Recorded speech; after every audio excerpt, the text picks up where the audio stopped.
बिस्मिल्लाहिर्रहमानिर्रहीम।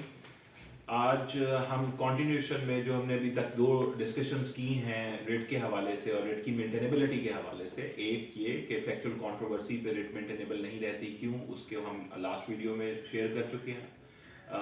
और एक बात ये कि अगर ऑल्टरनेट रेमेडी आपके पास अवेलेबल है और फैक्चुअल कंट्रोवर्सी है तो ये दोनों चीज़ें ऐसी हैं जो रिट की मेंटेनेबिलिटी के लिए फेटल हैं और हाई कोर्ट रिट को नहीं सुनती है। तीसरी जो चीज़ रेट के लिए बहुत ज़रूरी है और वो बहुत बेसिक और बुनियादी नौयत की है वो ये कि रेट जो है वो एक ऐसे शख्स के ख़िलाफ़ मेंटेनेबल होती है who is a person working in relation to either federation or a person who is working in relation with province.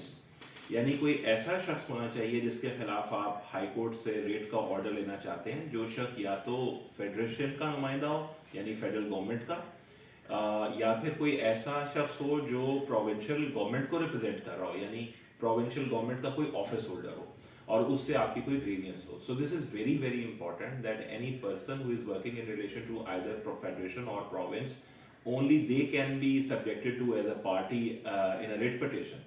आप उसके खिलाफ रिट पिटिशन में जा सकते हैं। अब मैं इस बात को थोड़ा सा खोलता हूँ कि कैसे। फेडरेशन का पर्सन से मुराद ये है जैसे कोई भी फेडरल गवर्नमेंट का इदारा, जैसे FBR federal board of revenue, इनके खिलाफ आप रिट में जा सकते हैं। प्रोविंस में जैसे PRA पंजाब रेवेन्यू अथॉरिटी, जैसे वासा, जैसे LDA और जैसे कोई सरकारी इदारा, चाहे वो फेडरल लेवल पे हो या प्रोविंशियल लेवल पे। इस्लामाबाद होगा तो CDA होगा, लाहौर होगा तो LDA होगा, फैसलाबाद होगा तो FDA होगा। आप ऐसे इदारों के खिलाफ रिट पिटिशन में जा सकते हैं। पुलिस भी चूंकि गवर्नमेंट का इदारा है तो आप उसके खिलाफ रिट में जा सकते हैं। तो आप सोचते चले जाइए जितनी आपको गवर्नमेंट फंक्शनरीज अथॉरिटीज मिलती हैं उनके खिलाफ आप रिट में जा सकते हैं। अगर आपकी उनके खिलाफ कोई ग्रीवियंस है, आपने कोई एप्लीकेशन दे रखी है, आपकी सड़क तामीर नहीं हो रही, तो आप किसी सरकारी इदारे के खिलाफ जा सकते हैं। आपको लगता है कि हॉस्पिटल है, कोई सरकारी हॉस्पिटल है, उसमें कोई काम ठीक नहीं हो रहा या किसी तरीके के साथ आप एग्रीव्ड हुए हैं उनके किसी एक्ट से, तो आप जा सकते हैं डायरेक्ट रिट पिटिशन में।